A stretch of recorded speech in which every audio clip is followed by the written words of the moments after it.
So do you think Donald Trump was in a White House meeting and he was like, you know, I could fire Director Comey tomorrow morning or tomorrow in a regular news cycle kind of way. But Yaffee is going to be back on the air tonight for Beyond Reason Radio. And I have to give Yaffee some more to talk about because I didn't have enough to talk about. Yeah. Yeah, right. So I have to have Yaffee talk about it tonight on Beyond Reason Radio. So what? You know what? We're going to send Director Comey of the FBI letter firing him today, right before Beyond Reason Radio, so he can talk about it. You have to understand that meeting must have happened. That is right. I am back. I was on vacation, but I am back. This is another edition of your voice of reason in a world that is beyond reason radio. We are on the show, if you're listening to the live show, till 9 p.m. tonight. We are also here on News Radio 102.5 WFLA. We are also on Facebook Live as well. What I want you to do is send me a friend request on Facebook. I will accept it, or you can just like Beyond Reason Radio on Facebook. Don't forget to follow me on Twitter, by the way, at Beyond Reason R. And because I've been gone for a couple weeks, I was visiting a friend in Rochester, New York, which I have some thoughts on that as well. There's way too much to talk about once again, and this whole Comey thing just threw another log into the fire, so we'll have to address that as well. I have to talk about Director Comey.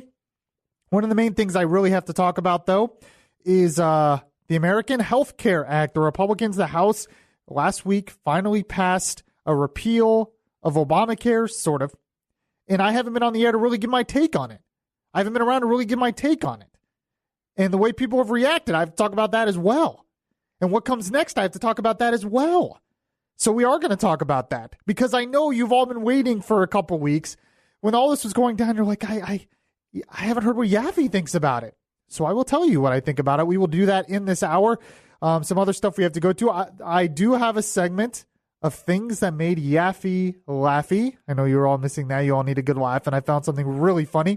If you're friends with me on Facebook, you've probably seen it already, but I'm going to share it with the radio audience as well. If you want to call, you can call 407-916-5400 or text to 23680.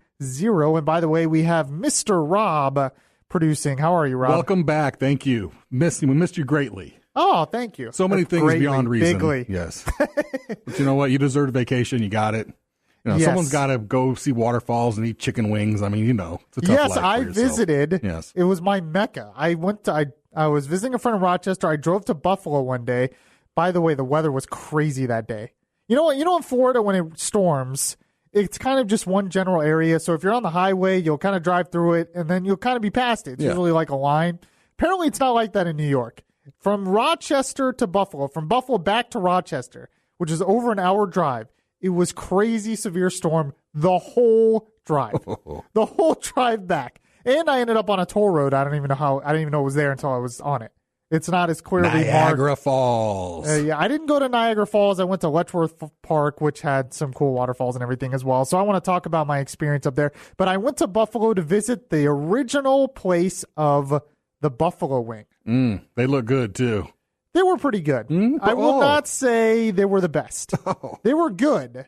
And I can understand when they first came out, they were probably like, you know, the biggest thing ever. But they were basic buffalo wings. It wasn't like I've had better. Let's just put it that way. It was cool to be to the place that originated, Anchor Bar in Buffalo. Yep. That's what it's called. It was cool to be a place that originated the buffalo wing. I bought the original buffalo sauce to add to my hot sauce collection, of course. I need to post a picture of my hot sauce collection. It's gotten huge. Speaking of huge, but yeah, we'll talk about that later. But we have to get into the breaking news that came out maybe like an hour ago, a little over an hour ago, of President Trump firing the FBI director, James Comey. Now, I think there's more to this probably than what's being said because this is very sudden. I mean, the things that Trump complained about. Well, here, let me read the letter. Trump released a letter. He sent this letter to Comey saying he was terminated, then released this to the media. And this is what Trump said about why he fired Comey. And a lot of this isn't new. None of this is really new. That's why this is kind of shocking news because this is just kind of happening. But this is what it says. It says, Dear Director Comey, I have received the attached letters from the Attorney General and Deputy Attorney General of the United States recommending your dismissal as the director of the Federal Bureau of Investigation. I have accepted the recommendation, and you are hereby terminated and removed from office effective immediately. I'm a little upset he didn't say you're fired. He said terminated. I mean, come on. You're Trump. You have to say you're fired. While I greatly appreciate you informing me on 3 separate occasions that I am not under investigation, of course, Trump had to put that in there. Actually, pretty smart. I nevertheless concur with the judgment of the Department of Justice that you are not able to effectively lead the Bureau. It is essential that we find new leadership for the FBI that restores public trust and confidence in its vital law enforcement mission. I wish you the best of luck in your future endeavors, Donald Trump. So, I was thinking about this. There is no one out there, I think, that has upset both sides of the political aisle as much as Director Comey.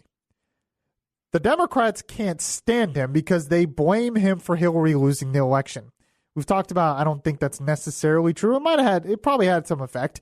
That is when her poll numbers started to go down, but there were a lot of other reasons, which, by the way, there's actually a new study out that The Atlantic published today, the Atlantic publication that talks about that. We'll get to that later in the show on why Hillary lost. And some of it is very interesting and probably not what you're thinking. So we'll get to that. But the Democrats hate Comey because, they blame him for Hillary losing. The Republicans hate Comey because he didn't prosecute Hillary Clinton. In fact, that was apparently one of the reasons they fired him, is when he came out and said he is not recommending prosecution of Hillary Clinton, they're saying that is not the FBI director's job to go and do that. But none of this is new. This has kind of been going on for a while. So why all of a sudden are they firing him? Some of this is probably just politics to get the attention on something else. I mean, the media was obsessed with this whole Sally Yates thing, the former acting attorney general testifying to Congress. I was listening to CNN driving on the way in here. That's all they were talking about. Sally Yates warned Trump about Michael Flynn. And I was thinking, okay, I don't care. Maybe I should care more, but it's like Michael Flynn was fired. We understand this. It was news. But, I mean, they were obsessed with it. For like 2 days, they've been obsessed with Sally. That's all I've heard about is Sally Yates. There's much bigger things to get to, especially when it comes to health care, and they're obsessing over Sally Yates. Of course, they're not obsessing over the fact that James Clapper and Sally Yates still have not released evidence that shows that Trump had colluded with Russia in the campaign. That's why places like CNN are so obsessed with the Sally Yates thing, is because they're still trying to push that narrative, even though that narrative seems to be debunked every chance I get. So maybe some of this was to get attention away from that. The fact is, there is a lot of truth to the fact that James Comey, it was really hard for him to do his job at this point, because he became a political tool of both sides and a political blame on both sides. Because, like I said, the Republicans hate him. He didn't prosecute Hillary Clinton. The Democrats hate him because they blame him for losing the elections. He really should have prosecuted Hillary Clinton according to the law, but we know why he didn't. He didn't want the FBI to be involved. He didn't want to be that guy who would do something like that in a presidential campaign. He didn't want to ruin his image, but his image is kind of everywhere. But I have to say, being Comey, it must be weird to be so hated by both sides.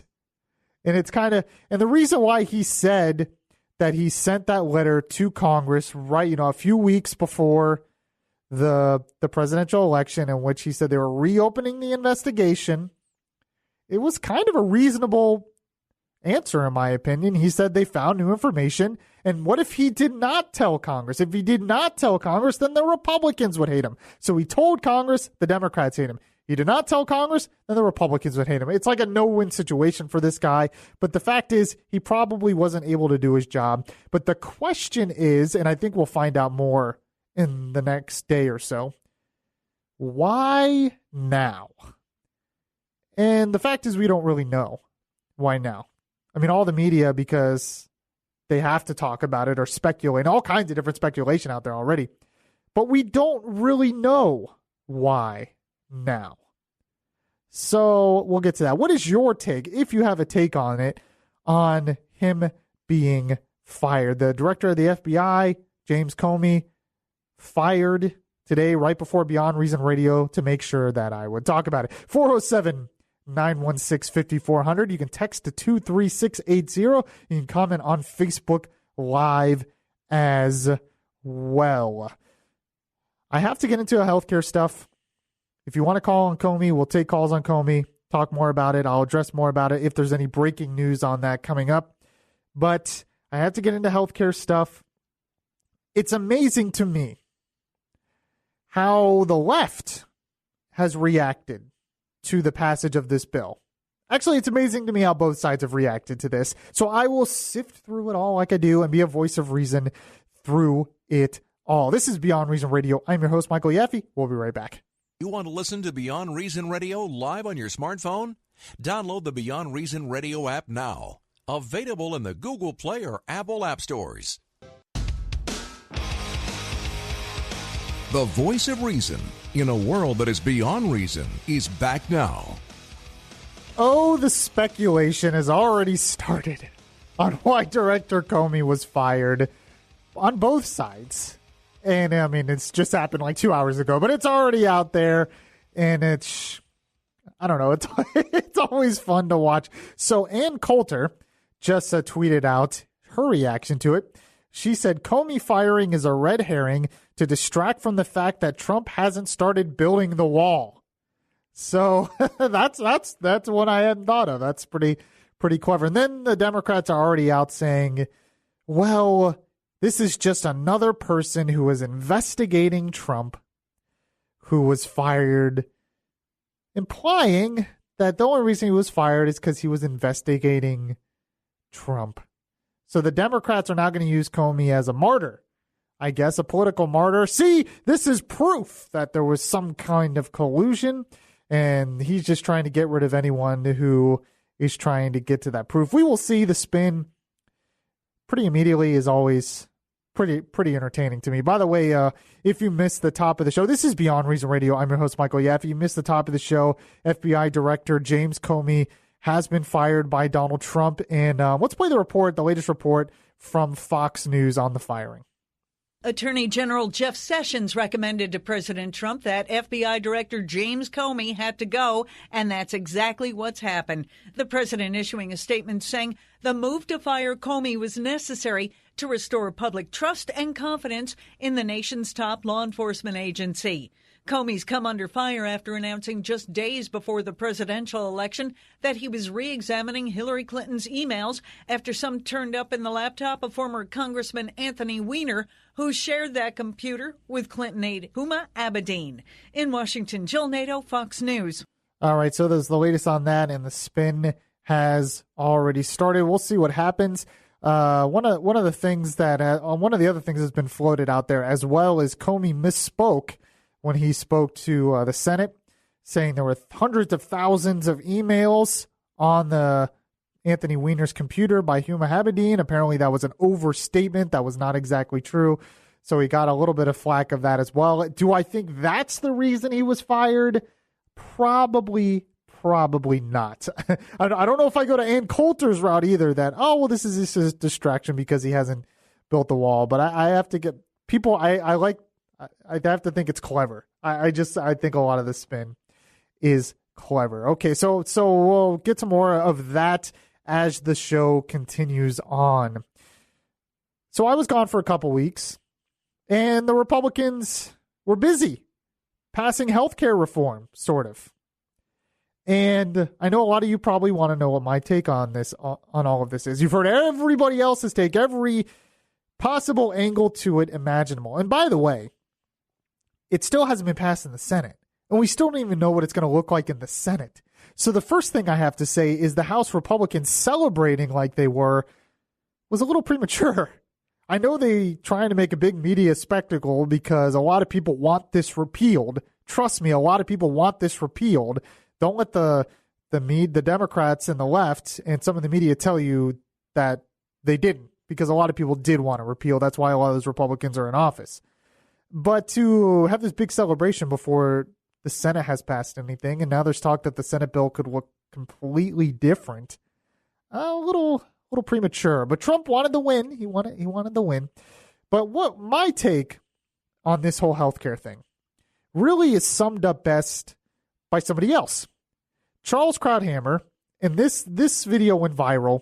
What he said went viral, and it's because he makes a really good point that I want to expand on here.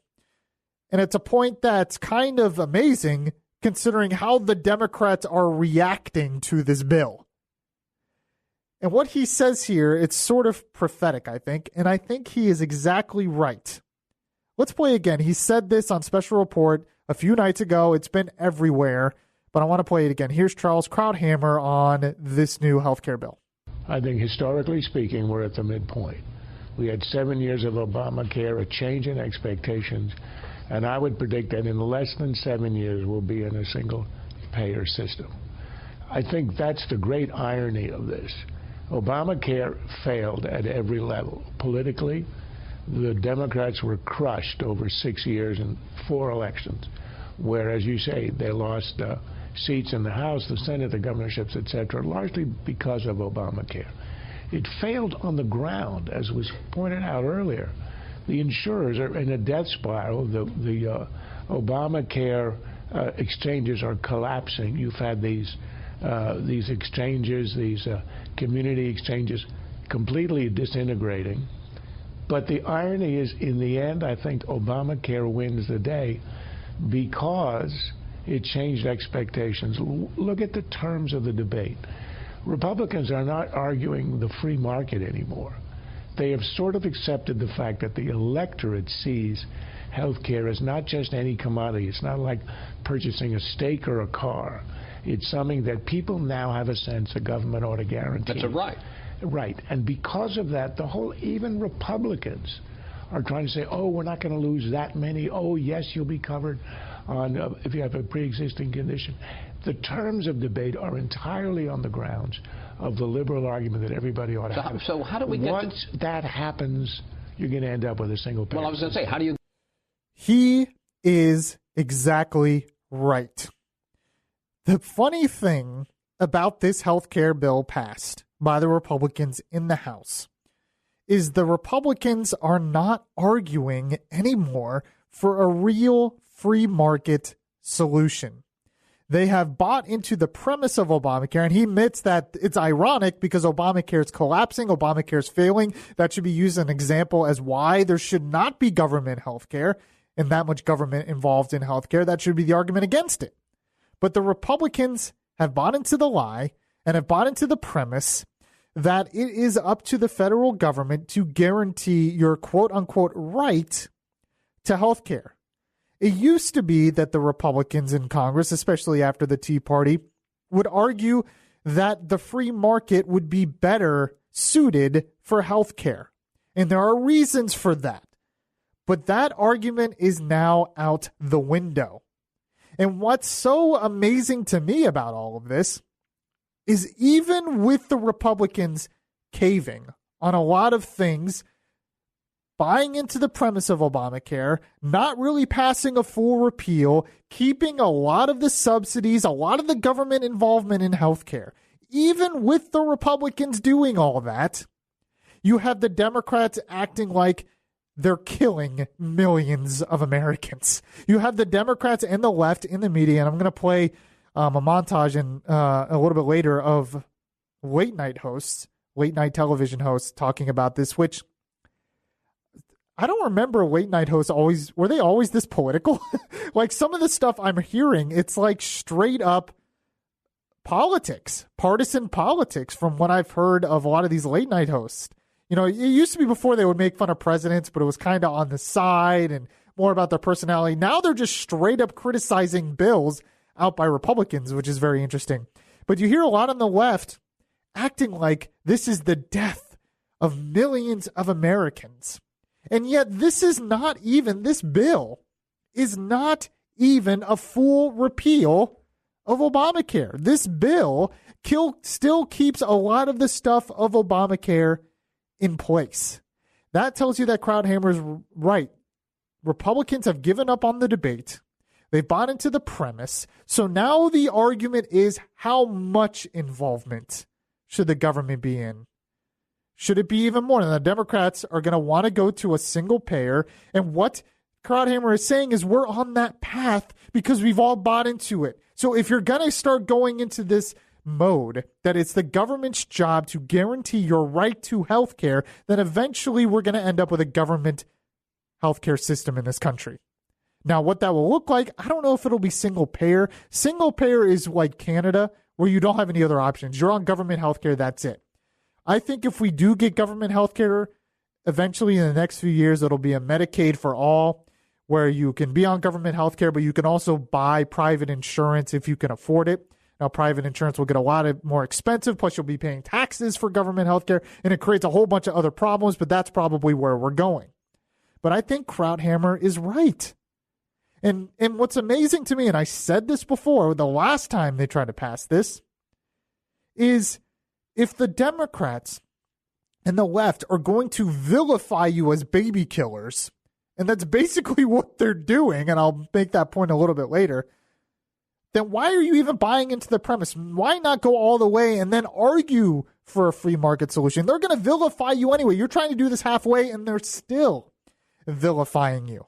So why not just try to go for a full-throated free market solution? There are things that can be done, and I'll talk about that can make healthcare affordable again.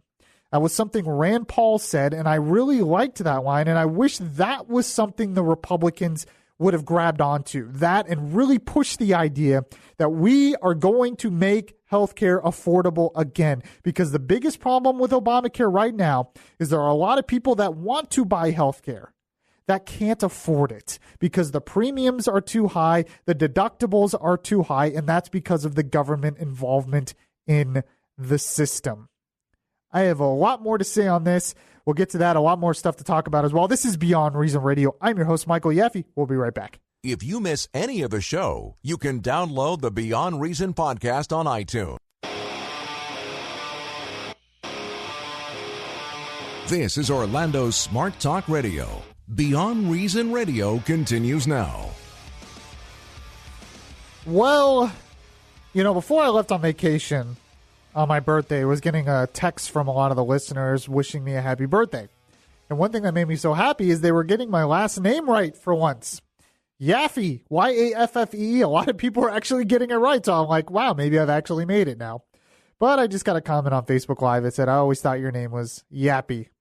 Yappy. It's still, I'm just never going to beat that. By the way, it's Michael Yaffee, and you can send me a friend request, the person who commented on that. You can send me a friend request on Facebook, and I will accept it, or you can like Beyond Reason Radio. Make sure you check the podcast anywhere podcasts are available. We talked a little bit earlier about the breaking news that the FBI Director James Comey has been fired by Donald Trump. The speculation has already begun on to why.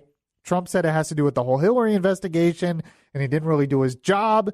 That's not really anything new. That's been going on for a while. Why all of a sudden today did they do it? We're probably not going to know right away. We'll probably find out eventually. If you have a take on it, you can call 407-916-5400 or text to 23680. We've also been talking about healthcare and how I believe Charles Krauthammer was right when he said that the Republicans have bought into the premise that government should be involved in healthcare.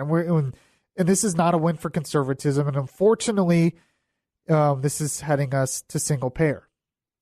Now, the good news is I was looking up today, the Washington Examiner was talking about this, how Ted Cruz in the Senate, because the Senate is going to look at this bill, and the Senate's probably going to change all this bill, and then there'll have to be some kind of reconciliation, and then we'll see what happens. But there are some things in the bill there are some things that Ted Cruz wants to add to the bill that would make it better, that would actually address the cost of healthcare. And this is the issue that, once again, they're not addressing. We have to do something to get the cost down so people can afford healthcare. Not only afford insurance, but afford healthcare itself. And one thing he wants to add is letting them compete across state lines, allowing more health savings accounts money, expansion of health savings accounts, and wants to include medical malpractice reform and a couple of other things. So those things would actually kind of address that. It still wouldn't make this bill perfect. Now, this bill is not all bad. There are some good things in this bill, and we'll get to that in a minute. But I want to go back to Krauthammer's point that the Republicans have bought into this premise that it's the government needs to be involved in healthcare. They've totally forget the free market, forget competition, forget private sector actually solving a lot of these problems, which it would. It's now the government's job. And why they think it's going to make it better, and Krauthammer said this as well, it's ironic that they think the government's going to make it better when the government involvement with Obamacare is what's caused the problem we are in today, which is why we had to repeal Obamacare, the death spirals and all that. A good example of this, though, of what Krauthammer is saying would be none other than John Kasich, former governor of Ohio. He was on Bill Maher's show, and Kasich has been this guy recently who's trying to be the man in the middle. You know, he thinks that's going to win him election one day. So he's the man in the middle, the reasonable Republican. He's not one of those crazy conservatives like Michael Yaffee. No. He's the reasonable guy who wants to be a moderate, who doesn't want to be like Bernie Sanders, but doesn't want to be like Michael Yaffee. And he pointed out on Bill Maher why he is against this health care bill. And of course, it's because it's not socialist enough. This is what he said on Bill Maher's show. As you know, I've been very forceful on this health care bill, and I have spoken out against it. But you see, people are focusing on the pre-existing conditions, which they should. And what they do is allow states to opt out of that requirement. I don't know any states that will. But the problem is not just that. The problem's bigger than that, Bill. The problem is there is not the resources in this bill to help people on the exchange. Some people would get no more than a $3,000 or $4,000 tax credit. What can you buy for a health care policy? And if you are mentally ill or drug addicted, you have to go to the doctor all the time, and you've got your deductibles, and they don't have any money. So I'm hoping that the United States Senate will get in this and fix this, all of it, and make it better. So his problem is that it doesn't have as much government funding. That's basically what his problem is. It needs more government funding because the government needs to fund sick people. That's his solution. That's not a free market conservative solution to this. That is more government involvement from a Republican, making Krauthammer's point. Now, actually, I want to skip. Oh, yeah, it is the next cut. Because Tom Price, the Health and Human Services Secretary, he was making all the rounds about this on the weekend shows over the weekend. And this is another example because he was lambasted by a lot of people in the media saying, well, there's all these cuts to Medicaid here. There's all these cuts to Medicaid. How is this good? This is a broken promise. And his argument, just like what Krauthammer's saying, is not really for a free market solution. It's something else entirely, the way he tries to defend the cuts to Medicaid. Because when you look at it, it looks like there will be cuts to Medicaid in this bill. Now, I say looks like probably, it depends. There's a lot of things that go in. This is predicted for the future. It depends how many people will be on Medicaid in the future, how many people will be not on Medicaid. There's a whole bunch of other circumstances that go into predicting how much the cuts will be. But the CBO came out, predicted that there would be $800 billion cuts Medicaid to the states. He asked Tom Price about it. This was Jake Tapper on CNN. And he asked Tom Price about this. And the way they're arguing it is once again what Krauthammer said. It's not a free market argument anymore. It's just, well, we're going to manage the government better. And this is what Tom Price said. Without question, $880 billion fewer dollars is a cut. How is this not a broken promise? Well, look at the Medicaid program that we have right now, Jake, and that's a program where 1/3 of the physicians that ought to be seeing Medicaid patients aren't. And that's because there's a fundamental flaw within the program itself. So what we're trying to do is to, and we ask you and the American people, to imagine a Medicaid system that actually works better for patients. Medicaid is a system that deals with the disabled, the elderly, healthy moms, and kids. And yet the federal government up to this point has said to the states, you've got to treat every single one of those individuals exactly the same. That doesn't make any sense to anybody. So what we're fashioning is a system that would allow the states to tailor their Medicaid program to those specific individuals, thereby saving money, yes, but also making it so that they have a higher level of care, higher quality of care than they currently do. That sounds like it makes a lot of sense.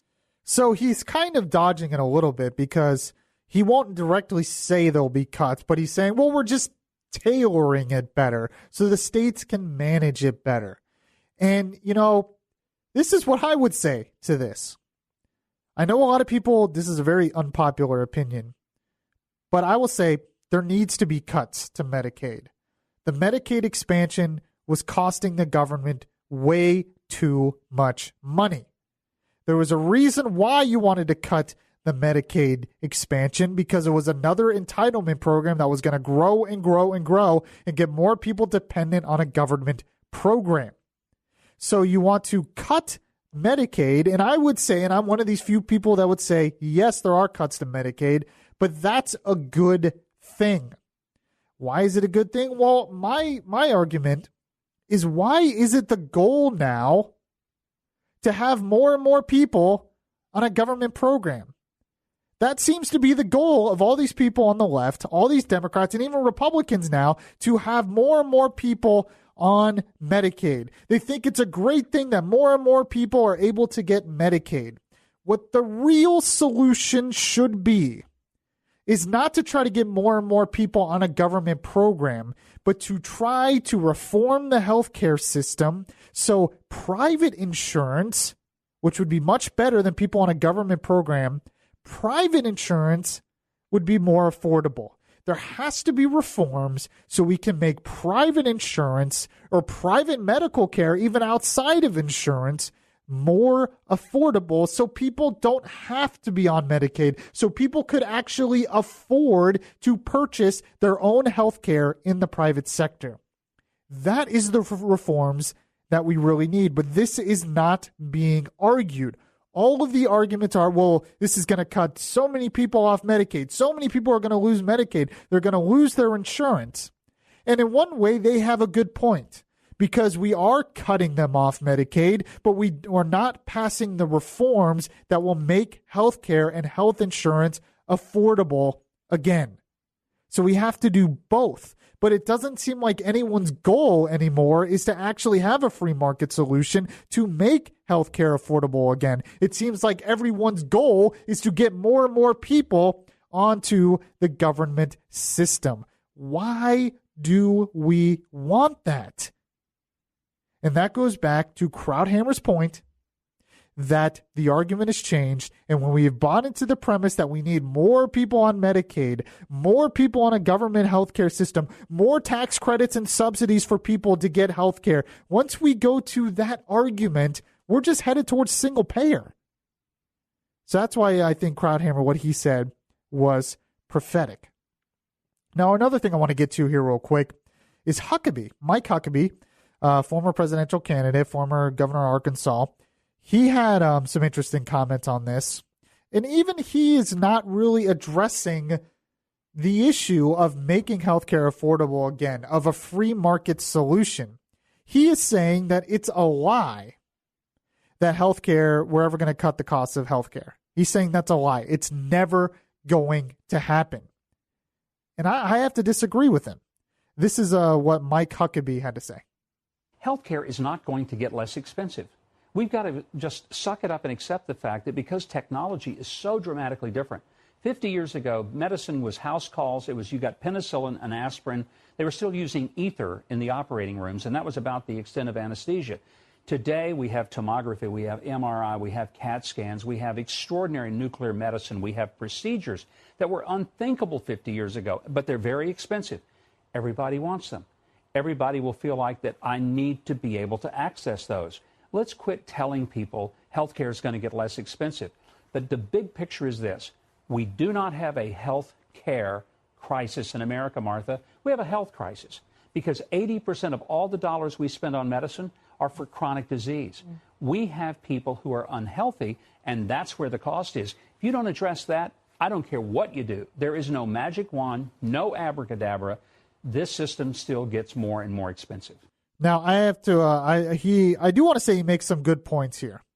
And he makes some good points on scarcity.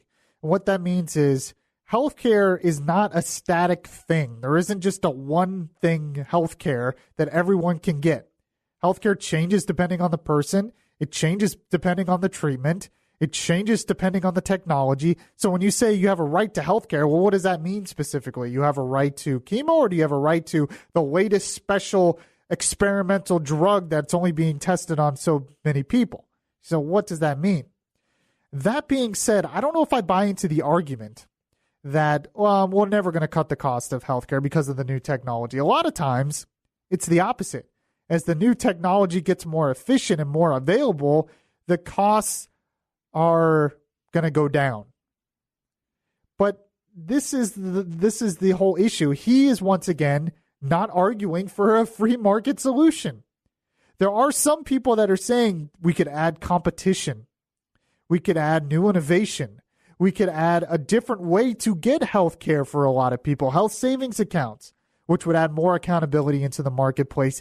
These kinds of things could actually bring down the costs of healthcare so people could afford it. But once you go into it, well, healthcare is never going to get any cheaper. And he makes the point, yes, a lot of people have chronic health diseases and we have to address that as well. And he's right about that point. But to say, well, we're just going to give up, healthcare is just going to get more and more expensive, then you might as well just throw in the towel and get to socialized medicine right now. Because once you say people aren't going to be able to afford it, then everyone's going to say, well, then the government has to do it. And that's where we're headed. I think all of this goes right back to Krauthammer's point. So we go to this whole Krauthammer's point on Republicans. They haven't passed. This bill is not a free market solution. There are so many things that need to be added to this bill to really make it a free market solution that are not there. And despite all that, you have the left and the Democrats going crazy. So we're going to talk about a little bit of how they're reacting to this. And we'll take your calls and texts as well. You can call 407-916-5400. Text to 23680. This is Beyond Reason Radio. I'm your host, Michael Yaffee. We'll be right back. Download the iHeartRadio app and catch the Beyond Reason Radio podcast. The conscience in your ear telling you the difference between right and wrong. Yaffee is back on the air. Yes, this is Beyond Reason Radio. I'm your host, Michael Yaffee, the voice of reason in a world that is beyond reason. We're on the show till 9 p.m. if you're listening to the live show here on News Radio 102.5 WFLA. I will be on again tomorrow night at 8 p.m., so you'll definitely want to join me then as well. We started the show today with the breaking news that Director Comey of the FBI was fired. I've been going through Twitter and seeing all the news reaction, all the people's reaction to this, and I have to say it's quite entertaining. So we're going to talk about that. We're going to address that at the top of the next hour. What people are saying, it's kind of all over the place. And so there we go. I just love the reaction. It's all the Democrats have already used this to say, well, then there must be something between Trump and Russia. He's just trying to hide the Trump-Russia investigation. They're going to have to come up with some evidence that there was some collusion, because every time I hear someone talk about it, they say there's no evidence. So it's very interesting. It is questionable why he did this today, why he did this now, why he did this all of a sudden.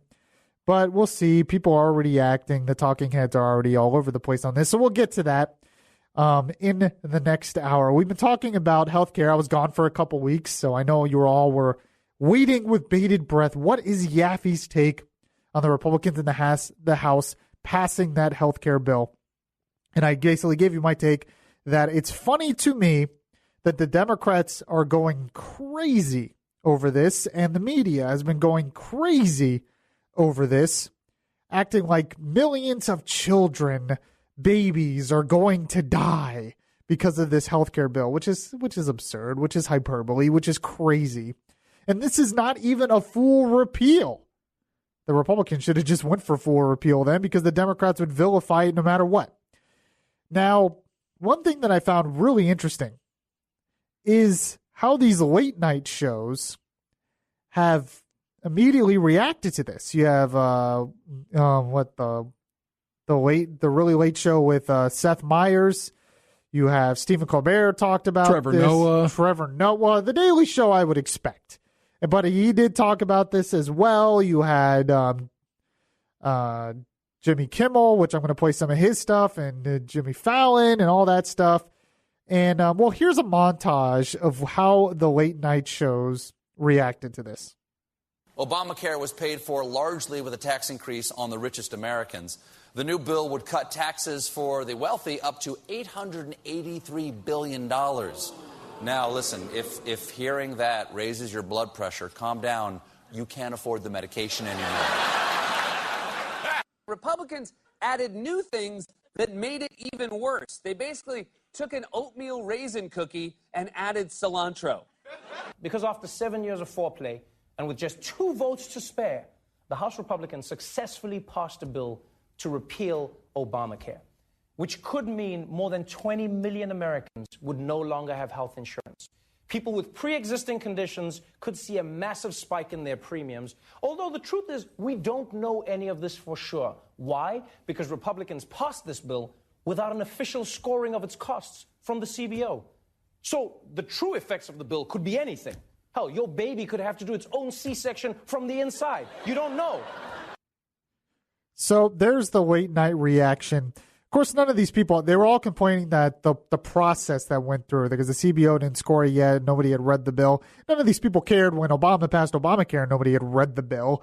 I mean, Nancy Pelosi came out at that point and said, we need to pass the bill to find out what's in it. They didn't care back then. It was thousands of pages long, all these new regulations. No one knew how that bill was going to affect, and it's been a disaster. They didn't care then, but they care now. But the point is that these late night hosts, for one, I don't remember all these late night hosts being so political. They just see Trump as a golden opportunity, and they're going to bash him any chance they get, and they get really, really political now, which is really interesting. But the other thing is none of these people are going to be happy until we have socialized medicine. Trevor Noah and all these other late night hosts, they want socialized medicine. So no matter what the Republicans did, especially if it was more free market, they were not going to be happy because they believe healthcare is a right and they believe the government should just cover it for anybody. Who cares that socialism is a complete disaster? And just because everyone's covered doesn't mean everyone has access to quality care. They don't care about that. They want socialized medicine. And so they're not going to be happy. So maybe the Republicans should have just passed a complete repeal. Now, Jimmy Kimmel made some news recently because he talked about his kid and getting open heart surgery when he was born. And then Kimmel got a lot of backlash for that. So Kimmel, in response, said this. And I would like to apologize for saying that children in America should have health care. It was insensitive. It was offensive, and I hope you can find it in your heart to forgive me. The problem is he didn't say, well, children should just have health care. The problem is Kimmel's original point in his original comment, which was viral, I'm sure you all watched it, is he made a political argument for the government funding the National Institute of Health and all this other stuff, more government involvement. And he made that connection with, well, if we don't do that, kids will not have access to health care. That's a political argument. He used a very personal story and turned it into a political argument. So, of course, people are going to criticize what you said because it's not exactly true. There was so much mistruth and so many falsehoods about this bill. It's just crazy. All right, that was a quick hour. We have one more hour to go. This is Beyond Reason Radio. A lot more Beyond Reason stuff to get to. We'll talk more about James Comey, director of the FBI, being fired by President Trump. We'll get the latest on that and much more. And we have one more hour to go. Stay with me.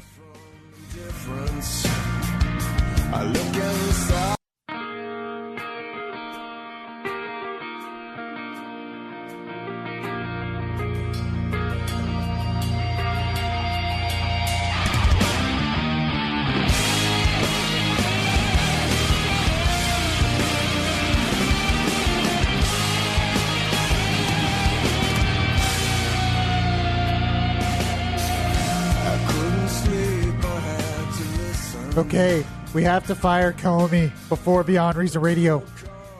We have to fire him. You're fired, Comey. You're fired. Okay? Now Yaffee can talk about it, okay? Okay? Big news on Beyond Reason Radio tonight. Did it before Yaffee show. Yes! That is the breaking news. Donald Trump fired FBI Director James Comey. You've been working on that impression, that Trump impression? Why, was it good? Was it not better? bad. It was a little bit better. Bad. Yeah. That's all right. Yeah. Yeah. I'm terrible at impressions, but I'm working on it a little bit. Have to fire Comey before Beyond Reason Radio. You're fired. You're fired. You're fired. Okay, so, and he didn't even say you're fired in the letter. That was very disappointing. In the letter of him firing Comey, he didn't even say you're fired. I mean, they went back and forth on that. I want to put it in. I have to put it in. Like, no, just put terminated. You're Trump. You got to put you're fired. Put fired. Yeah. All right. Yes, this is Beyond Reason Radio. I'm your host, Michael Yaffee, the voice of reason in a world that is beyond reason. We did 1 hour of the show from 7 to 8 p.m. if you're listening to the live show here on News Radio 102.5 WFLA.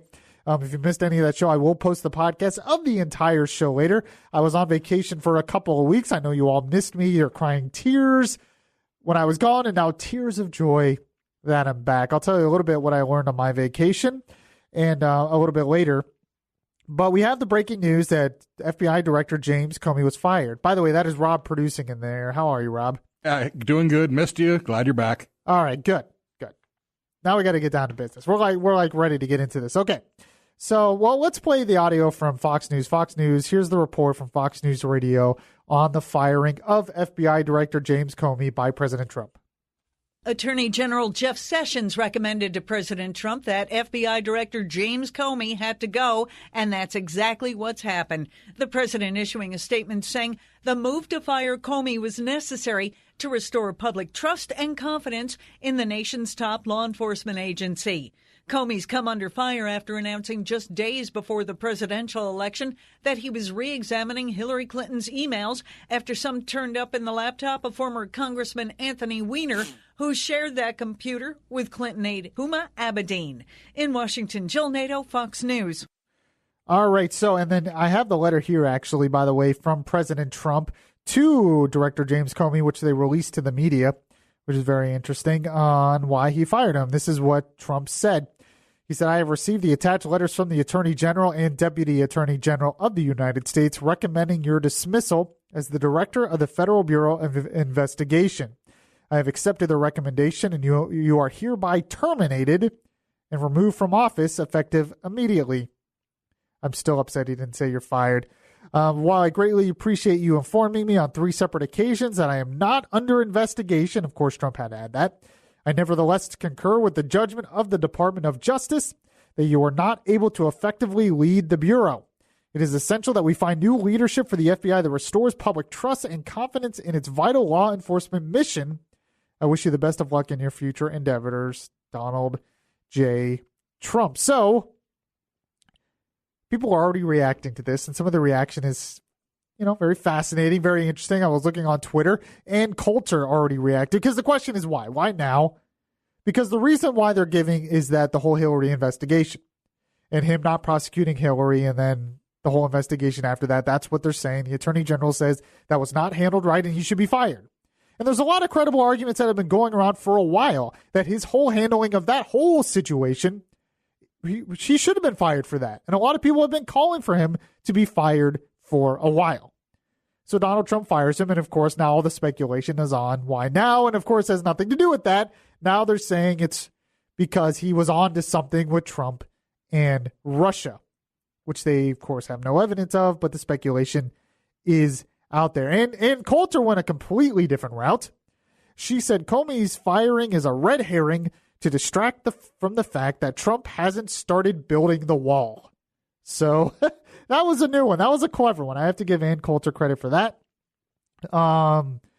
Let's see. But I was looking at some other stuff on Twitter. McCain, this is tweeted out by The Hill, said McCain is disappointed that Trump fired Comey. Says it confirms need and the urgency for a special committee on Russia. So McCain's making it about Russia. Sessions, apparently The Hill tweeted out as well, Sessions was told to find reasons to fire Comey. That's one point that's interesting. Matt Walsh from The Blaze tweeted this out. He's always tweeting out good stuff. He said, fire Comey. Okay, Comey is fired. hey, why did you fire Comey? So I thought that was pretty clever. Governor Mike Huckabee said this, POTUS to Comey, you're fired. Comey went from cleaning up his testimony to cleaning out his desk. Woo, busy day is what Mike Huckabee said. Someone named Claude Taylor tweeted this out. Any Republicans who defend Trump on Comey are complicit and will share the wrath of the voters and of history. Okay, wow. CNN legal analyst calls Comey firing a grotesque abuse of power, which is interesting. One person said if Hillary had won the election and she fired Comey, there would have been impeachment hearings faster than you can say but her emails. I sincerely doubt that, actually, but very interesting. So a lot of people are already making the whole thing that he's doing this because of the Russia investigation. Any thoughts out there from anyone? I think there is a lot more to this. I don't think we really know the full reasons because the reasons they're giving have been around for a while. So why all of a sudden today, other than the fact that it had to be talked about on this show? He had to get it done before the show, of course. But other than that, why do you think he did this now and today? I don't know. It could be for a number of reasons, honestly. Now, I was just reading a piece from the Daily Wire, and Ben Shapiro, our buddy out there, who basically laid it out, I think, better than anyone I've seen so far. He said basically this in his piece. He said there are only two theories why Trump fired Comey. One means Trump's right. The other means he'll be impeached. So these are the two theories. I mean, this happened I love this stuff. This happened 2 hours ago. And we already have all these theories, all these speculation, all this crazy stuff out there on why this is happening. You got to love the 24-hour news cycle. But Ben Shapiro makes the point here that basically there are only two reasons why Trump would fire Comey. The first reason is because Comey was incompetent. He says this is the most obvious answer as to why Comey was fired. Multiple letters from administration members suggest that Trump was told over and over again that Comey needed to go. That's for a variety of reasons, and people like Ben Shapiro here have been calling for Comey to be fired. And a lot of it goes back to the whole thing with Comey not wanting to prosecute Hillary Clinton for her email situation, even though Hillary Clinton broke the law, and even though he's not a prosecutor. So it's not really his job to prosecute or not prosecute. It's his job to investigate. So there was that whole thing. Now, here is theory number two, and this is what the Democrats and the left and even some Republicans and everyone in social media are going to grab onto. You are going to hear this for the next month, I think. And CNN's going to talk about it nonstop for a week now, I'm sure, because they've been trying so hard to make this connection. So theory number two, Trump fired Comey to stop the Russia investigation. Ben Shapiro says here that then there's the alternative theory. Trump knows that he's connected to the Russian election manipulation, and he's afraid that Comey would have gotten to the bottom of it. To kill the investigation, he offed Comey. This is the case that Democrats are making today, calling for the appointment of a special prosecutor. Not only that, but I mentioned before, John McCain, a Republican, is making that case as well. Idiots like Bill de Blasio of New York, Ben Shapiro continues on here. He says, idiots like Bill de Blasio of New York are saying that this is Nixonian, a sort of soft Saturday night massacre. Democrats are universally condemning Comey's firing, even though just days ago they were calling for it.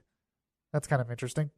Because that's true. Yeah, Democrats were more critical of Comey recently than Republicans. So Trump fires Comey, and now they're upset of Trump for firing Comey. It's actually a very good point. He said that's hypocrisy and dirty politics, of course. And Trump hasn't named an interim director. The current guy below Comey is apparently a Democrat. Or said that the investigation will shut down. At the very least, it will be difficult for him to ram through a patsy who will kill the investigation at this point. With that said, here's the Democrats' strongest case that something fishy is going on, and he makes a case that there are some weird things about this firing. One being the timing is weird. Two, that Trump has been awful defensive about the whole Russia thing. If you just read his Twitter in the past couple of days, he's been very defensive on the whole Russia thing. And he also says Trump fired Comey the day after the left latched onto former acting Attorney General Sally Yates' testimony, pinning all the Democrats' Trump-Russia conspiracy theories on the FBI investigation. Trump had tweeted out the testimony of former Director of National Intelligence James Clapper, who said he had no information linking the Trump campaign to collusion with Russia. So basically, there you have it. There's two theories being thrown out. I mean, I'm still amazed by it. This happened literally 2 hours ago. And all of this is happening, and there's all these theories, all the speculation. But the two theories being thrown out there, one, that he was incompetent, that he needed to go, and the second, that he's trying to hide the Trump-Russia collusion. I still think it's funny to me that in one side of their mouth, the Democrats say Trump is a moron. Trump can't do anything. He's completely incompetent. He doesn't know how to run anything. He failed at running a business. And then the other side of the mouth, they believe in this giant conspiracy that Trump was somehow colluding with the Russians to steal the election from Hillary Clinton. I've just always found that fascinating to me, that whole argument. So what do you all think about this? What do you think is the reason he fired Comey today? Because this is the speculation. You heard from Ann Coulter. You heard from Ben Shapiro. You heard from McCain and everyone else. The Democrats are out there. What is your opinion? 407-916-5400. Text to 23680. We have a lot more stuff to get to. And by the way, I will end the show with something that made Yaffee laughy. We will get to that. I know you're all waiting with bated breath for that. 407-916-5400. Text to 23680. This is Beyond Reason Radio. I'm your host, Michael Yaffee. We'll be right back. Listen to the latest episodes of Beyond Reason. Download the podcast at Spreaker.com. The place where we talk faith, culture, and politics. Beyond Reason Radio continues. Yes, so James Comey was fired today, just a few hours ago, by President Trump right before the show. I read the letter by President Trump on firing Comey. I have a letter here also from the Office of the Attorney General, Jeff Sessions, and this was his letter to President Trump on why Comey should be fired, which is very interesting. Apparently, Trump did it on the recommendations of his Attorney General, which kind of goes against the whole Russia thing. But this is what the Attorney General said. He said, as Attorney General, I am committed to a high level of discipline, integrity, and the rule of law to the Department of Justice, an institution that I deeply respect. Based on my evaluation and for the reasons expressed by the Deputy Attorney General in the attached memorandum, I have concluded that a fresh start is needed at the leadership of the FBI. It is essential that this Department of Justice clearly reaffirm its commitment to longstanding principles that ensure the integrity and fairness of federal investigations and prosecutions. The director of the FBI must be someone who follows faithfully the rules and principles of the Department of Justice and who sets the right example for our law enforcement officials and others in the department. Therefore, I must recommend that you remove Director James B. Comey Jr. and identify an experienced and qualified individual to lead the great men and women of the FBI. So that's the letter from Jeff Sessions to the president, to Donald Trump, on why he should fire Comey before Trump actually did it. So that's an interesting little twist to this whole thing. We're getting some calls and texts on this, and let's take a call here real quick. Let's go to Paula in Lake Mary on this. Paula, you're on Beyond Reason Radio. How are you? Well, I'm doing pretty well. Thank you for taking my call. Sure. I have to say that when all of this started back during the campaign, this was such a hot campaign and such a bunch of anger and emotion around the whole campaign. So when the email thing started and it came about the first investigation, I just at that time thought this is the beginning of the end for this man unless he can maintain his integrity. But by all appearances, it just seems to me that he kept trying to walk this fine line between not making one side of the aisle mad and then the other, and he couldn't do it. But you're talking about Comey, right? Comey was doing that? Comey, yes. Yeah. And in his effort to appear to be not basically trying to make, I just think he tried too hard to make everyone happy or to keep everyone from thinking he was completely on one side. Well, it's very funny you say that. It's funny you say that, too, because it does seem a little bit that he was trying to do that. But then, of course, he did the opposite and made everyone hate him, it seems like. Well, exactly. Everybody has been screaming about the fact that Hillary wasn't put in jail, and then everybody's screaming about the fact that he came out right before the election. And the bottom line is when there were reports that his own people that worked for him were losing confidence and trust in him, when that happens, you can't have a leader of the biggest law enforcement agency in the world. You can't. He was doomed from the beginning, but he was doomed because I think he compromised integrity in an effort to appear neutral. No, I think it's actually a really good point. I think it's interesting. So that's the one theory. We talked about the two theories earlier. We talked about the one theory that Trump is doing this because Comey needed to go. And according to Jeff Sessions, he did. Or you're talking about the other theory that he's trying to cover something up. And, of course, the Democrats have harped on that he's trying to cover something up. Robbie Mook, who was part of the presidential campaign team of Hillary Clinton, tweeted out, "Twilight Zone. I was as disappointed and frustrated as anyone at how the email investigation was handled, but this terrifies me."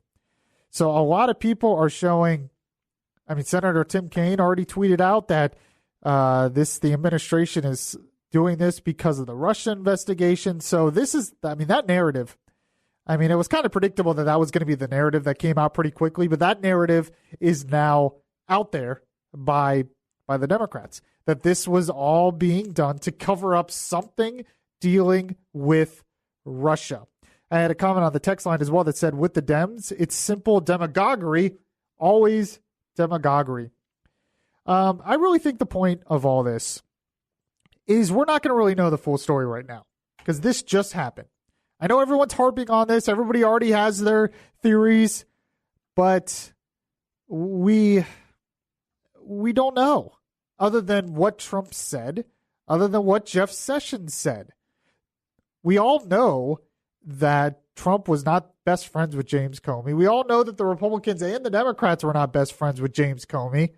And we all know that he had a lot of problems, especially since he testified to this Senate this week and was misleading them on some things. So to act like this was never going to come, who knows? But that being said, now you have Democrats out there who are saying, like Dick Durbin said, that this has grave constitutional issues. Comey says Comey learned of the firing as he addressed FBI employees in L.A. TV screens in background flashed the news. So apparently Comey learned this from the news, that's a little crazy that the news would have had this before Comey even found out about it. So there you go. We're going to hear all kinds of speculation about this. Trump didn't send the letter to Comey. He just sent it to the Fox News. Sure, I don't know. It looks like that. This whole thing. Who I think Trump wanted to fire him from day one but how do you fire a guy that helped you win the election?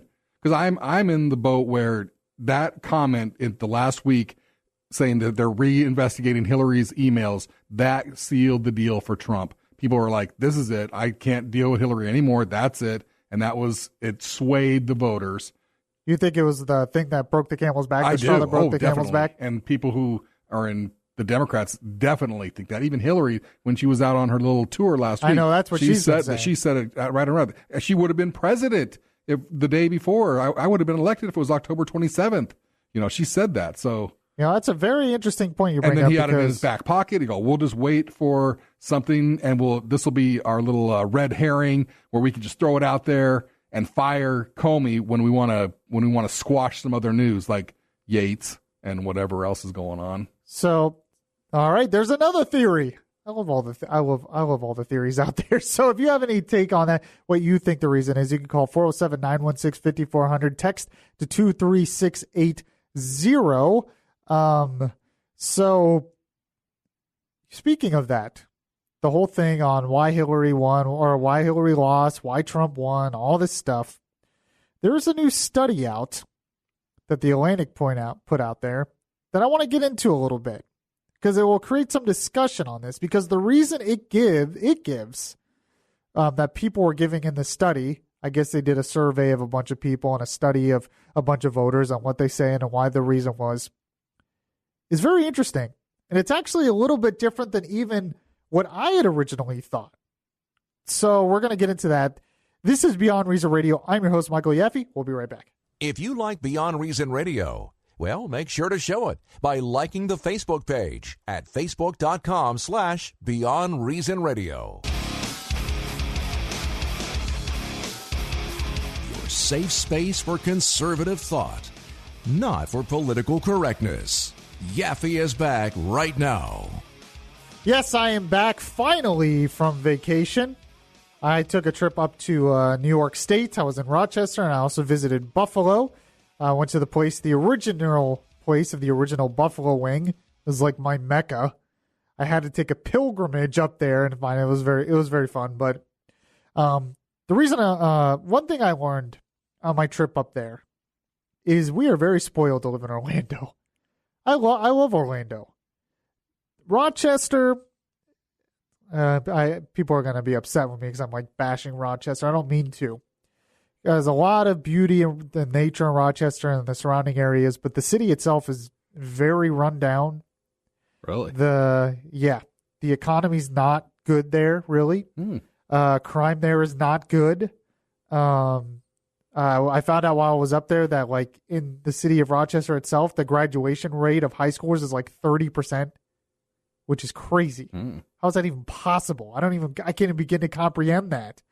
But, it made me think about something I'm going to talk about here is this new study pointing out by the Atlantic and PRRI had a model out on why Trump supporters voted for Trump over Hillary and some of the top reasons. Now, one of the reasons being thrown out there was he won all these Rust Belt states, these states that were affected by, the economy changing. So all these manufacturing plants were closed down. And a lot of these once booming economies in these states like Pennsylvania, Wisconsin, Michigan, you look at Detroit as a big example of that. But all these big cities in these states, they used to be prime for the economic growth, are not doing as well. And Trump reached out to the people in those states and said, I'm going to make America great again, and I'm going to make these economies great again. And I thought about that while I was in Rochester and Buffalo, because Rochester, even though New York did not go for Trump, Rochester was a good example of one of these Rust Belt type of areas in the north. There used to be this really big booming economy, and now it's kind of run down. And it kind of shows, what America once was in these areas and what it is now, and how people could see that and then immediately be appealed to someone like Trump who says, I'm going to make America great again. I'm going to bring back these jobs. Now, one of the things also you have to know about Rochester is the biggest business there was Kodak. That's where Kodak got started. Well, Kodak is obviously in the decline, but that had nothing to do with trade policies. It had to do with technology, new technology. So that's actually an example of how technology can change the economy, and it's not necessarily trade and all that. But I was one of these people that actually believed that, the whole argument against globalization and globalization leaving certain people in certain cities behind and certain parts of the economy behind was one of the big reasons why Trump won all these Rust Belt states and why Trump won the general election. But according to this new study by The Atlantic, that's actually not the biggest reason. According to this, the biggest reason is an obvious reason, which was identification with the Republican Party. So the people that voted for Trump, most people voted for him because he's a Republican and they're Republicans. Okay, that's usual politics. But the second was not fear of economic dislocation, but of cultural displacement. The data show, this is from The Atlantic, that white working class voters who say they often feel like a stranger in their own land and believe the U.S. needs protecting against foreign influence were 3.5 times more likely to favor Trump than those who did not share these concerns. And this has to go back to the point that the culture, it seems like a lot of the left in this country are attacking things that used to be mainstream things in our culture, our main values in our culture. A lot of these people feel like their culture was under attack. Hollywood types that, deride Fly Over America as a bunch of Bible-thumping simpletons, all that stuff. And that all this cultural displacement, this sort of attack on our biblical Christian values was a big reason why a lot of the people voted for Trump. I find that very interesting that they were just sick of what the left was doing. Identity politics, like we've talked about, that was another thing. The third big factor, according to this study, was support for deporting immigrants living in the country illegally. It said voters who supported deportation were 3.3 times more likely to express a preference for Trump than those who did not. Now, that's pretty obvious because, he was big on cracking down on illegal immigration. That's pretty obvious. But the reason why they did not support illegal immigration was not economic reasons. But according to this study, it was once again cultural reasons, that they believed that unfettered immigration, without any assimilation involved in that, was changing our culture too much, and they wanted to protect our culture.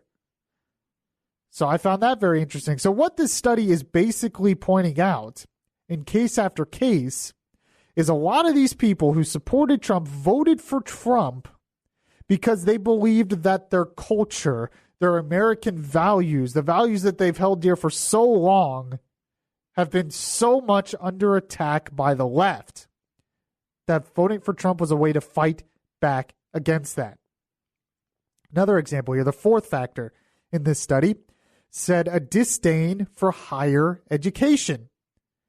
Another cultural thing. It said white working class voters who said that college education is a gamble were almost twice as likely to express a preference for Trump as those who said it was an important investment in the future.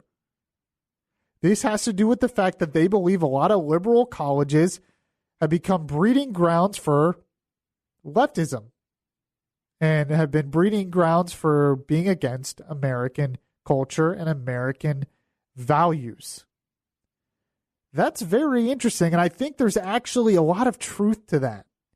That they see some of the crazy stuff that's going out there by the left, especially when it comes to, this belief that we need to be a socialist country. You see, and this is happening now, but you see what's happening at college campuses, not letting people of opposing views speak. You see this want for more government entitlement programs. You see this whole movement on transgenderism, how we just need to accept that, and not only accept it, but praise it. And then the whole homosexual movement and all of that stuff. They see all of this, and then they see the attacks on religious people who believe in the Bible and Christian values, and they see that, and voting for Trump was sort of a fight back against that. And I think there's some truth to that, because I've talked to people like that who believe that. That being said, I still think, even though the study's not saying it, I still think there were many economic reasons for them voting for Trump. I still think a lot of people heard Trump make that whole argument of let's make America great again, which really was a brilliant campaign line. Whether you think of Trump, it was a brilliant campaign line. And they went back in their minds, because there was a lot of older people that voted for Trump, and they went back in their minds to a time when they lived in these cities and they lived in these states, and those states were prosperous. Those states were economic powerhouses. And they see it today, and they see malls closing. They see plants closing. They see illegal immigrants taking jobs and all that stuff, and they feel like that America is not great according to their perception.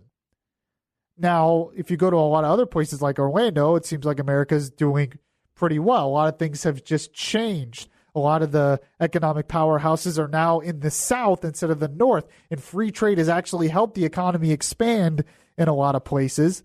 But you have to remember, elections are almost just as much about perception as they are about reality.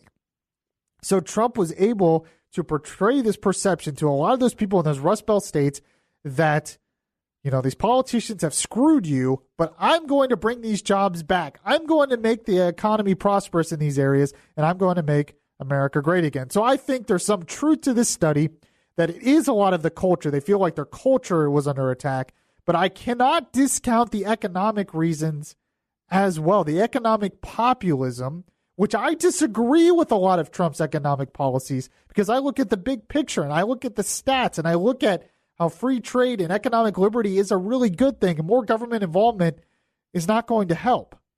But I understand how powerful it is for a politician to come into a city that's failing, a city that's struggling, to say, I'm going to make it great again. And that's going to appeal to a lot of people.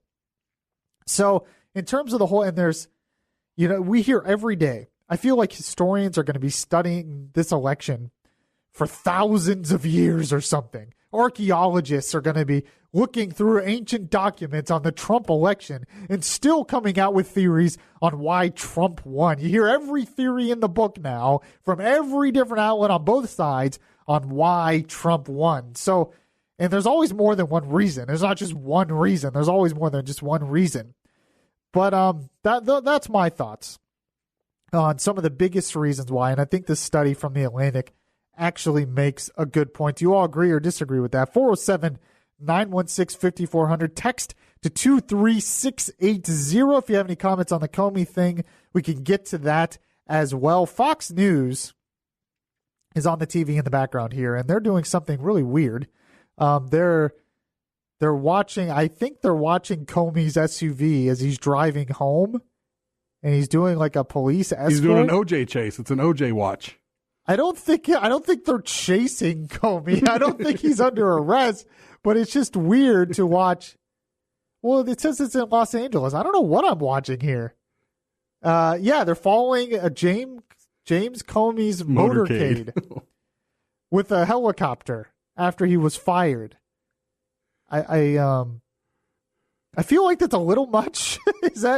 Do we really need to watch his motorcade to see him? Well, they want to find out, how did you find out? What are you going to do next? So they're going to why do you think you were fired? Really?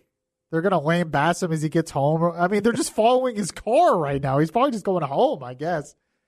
Oh, this is going to be an interesting news week. It's going to be Beyond Reason, I think. This is Beyond Reason Radio. I'm your host, Michael Yaffee, and we will be right back. Subscribe to the Beyond Reason podcast today on your Stitcher app and hear the voice of reason anytime. Your voice of truth in a world of fake news. Beyond Reason Radio continues right now. Yes, welcome back to the show, everyone. This is Beyond Reason Radio. I am your host, Michael Yaffee. Up, James Comey's getting in a plane. He left his car. I don't know why this is the news channels are following his motorcade from a helicopter. And he's getting in a car. He left his car. He's getting into a plane. He's going to fly. I don't know. Go home, I guess, and we'll see what happens. And they can't ask him any questions, and we have to follow his every move. What is happening? Sometimes when coaches in football get fired, they would just leave them in the terminal. Or the bus will just pull off and oh, yeah, you were fired. Get your own way home. Comey's like hitchhiking on the freeway. Yeah, I need a ride home. Not on the taxpayer's dollar, buddy. Yeah, I know. Put it on your own credit card. I don't know if that's happening. It's just bizarre to see them watching his. I don't know why. It's just, this is our 24-hour news cycle. This is crazy stuff. And it's just starting. Well, that's exactly, I get so sick of all these scandals. I got to be honest. I mean, there's so much more important things to talk about. We have bills that need to be passed. We have economy that needs to get going. We have healthcare that needs to be fixed and all this stuff. And it seems like every other day it's some other new thing. So Trump fires. No, we want the dirt. We want him on. Yeah, I know. It's 2020. We want him on all the Good Morning America. We need to hear from Comey's side. Politics has turned into like TMZ for Washington, D.C. It's just, it's like looking at the tabloids on, when you're in Publix or something, and they're saying who broke up with who. It's like Trump broke up with Comey. He didn't tell me in person. Yeah, exactly right. I mean, am I the only one that sees all this stuff? Broke up by text. I found out on TV. How could he do this? He was cheating on me with another FBI director. I got him elected and everything. It's just, I mean, am I the only one that finds all this kind of bizarre? I mean, I guess you have to talk about this stuff, and it is kind of a big deal. But, I mean, at the end of the day, Trump has the authority to do this. He is the president of the United States. He has the complete authority to fire someone. And it's not unprecedented. I mean, presidents have fired FBI directors before. Yeah, I mean, it's not.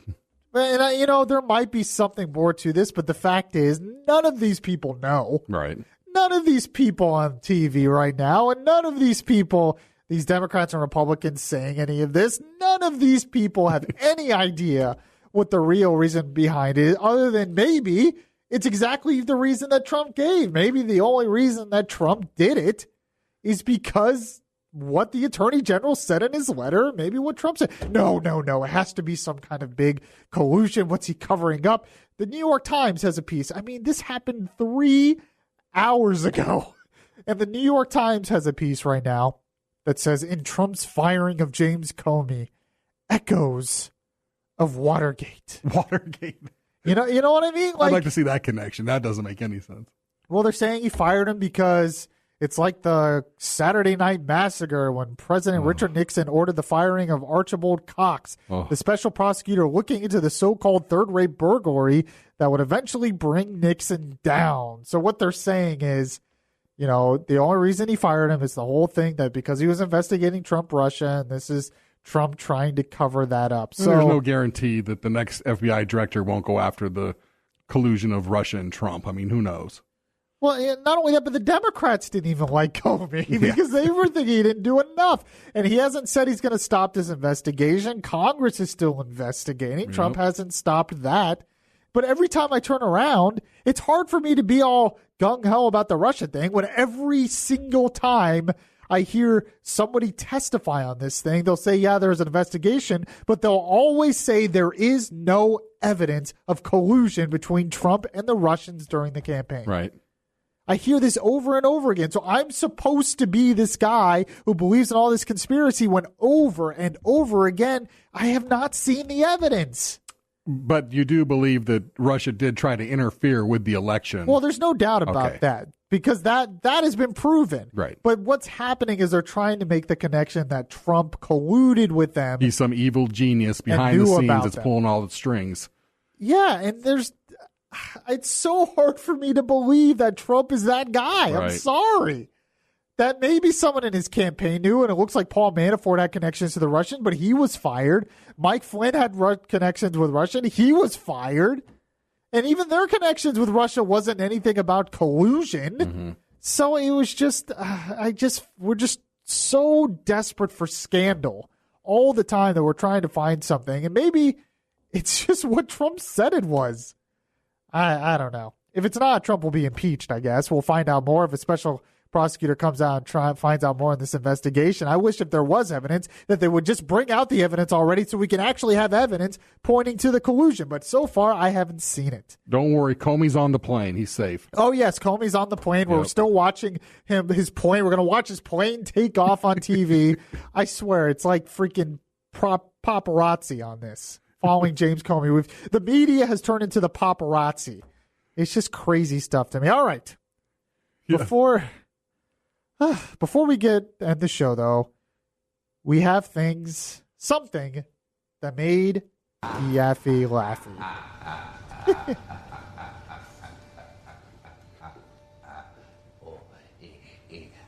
That's not Comey laughing. No, Comey's crying right now. He's not laughing. He's crying. So there was this Saturday Night Live skit that actually came out. It was actually a few weeks ago, but I didn't see it until later. It went viral on Facebook, and I found it, and it's hilarious. It's a skit where they get the dog to talk, somebody's pet dog, and starts talking. And then the dog starts talking about why he loves Trump. And I have to say, I think this dog is smarter than most people that I've heard recently. Here is the bit. To welcome you to what we believe will be a very exciting presentation. We will do what has never been done. Scan the household pet's mind to translate his thoughts into words. Now, the subject today will be my own dog, Max. Looks like he's ready. Then let's see it. Okay, Max, here we go. EEG signal 100%. Vitals are normal. And we have mind link. Max, speak. Woof, woof, woof. Hi, I'm Max. It's me, Max. Oh my God. I like to play ball. I like Purple Bird in the window. Here it is. I think he means the pigeon. He's never spoken this much before. Now, Max, what else do you like? I like Park and Leash. And I like Trump. He's my man. Wait, what? What did your dog just say? It must be a translation error, some kind of glitch. There's no glitch. Donald Trump is our president. He carried the Electoral College fair and square. This can't be right. Did you know your dog likes Trump? He doesn't. I absolutely do. I know Trump has issues, but one big change is better than business as usual. Okay, Max, no, you drop that right now. You don't like Trump. The Dow was up 2,700 points since he was elected. What's not to like? Your dog is a monster. No, he's not. Just let me talk to him, Max. I'm sorry, but you're just a dog. You don't know what you're talking about. Excuse me, Helen, but yes, I do. Stinking helmet. Can't believe you put this on me. It's just that's that condescending attitude that made people want to vote for Trump in the first place. Get over here, Max. This is crazy, okay? I can't believe you're saying this. You're supposed to be my best friend. And as your friend, I don't want to see your tax dollars going to health care for illegal. Your dog is a jack. Oh, hang on, Max. Listen, Trump is bad. Trump is a racist. What do you know about black people? You never brought one into our house once. Really? No, Max, that is not true. It is absolutely true, Helen. Plus, Trump is the only one that isn't owned by Wall Street. Oh, my God. Are you insane? My head's going to explode. What about his record on women's rights? Don't you want me to have a choice over my own body? You didn't afford me a choice when you cut off my balls. Boom. You don't know anything. You're a dog. You're just a dog. You just assume that because I'm a Trump supporter that I'm a xenophobic racist. No, I don't. But Max, your best friend at the dog park is a Chihuahua. So? Well, that means he's Mexican, and Trump wants to kick them out of the country. If a kiddo was born here, he has nothing to worry about. This is a nation of laws. All right, stand back. I'm going to shoot him with the gun I carry. Don't miss. Oh, for God's sake. I can't even have a conversation without you liberal snowflakes. No, enough. Now, shut up, Max. Just shut your dumb mouth. It's okay, Max. I love you no matter what. We just have to learn to respect each other's point of view, I guess. Now let's go for a walk, okay? Put your hat on. Hold. There you go. It's a good thing you're cute, you little dumb. It was a cute dog. Yeah. It's a good point. I'm not going to lie. It's a good point. Oh, I thank you all for listening to Beyond Reason Radio. Make sure to check out the podcast anywhere podcasts are available. I'm on tomorrow at 8 p.m., and I'll catch you guys then.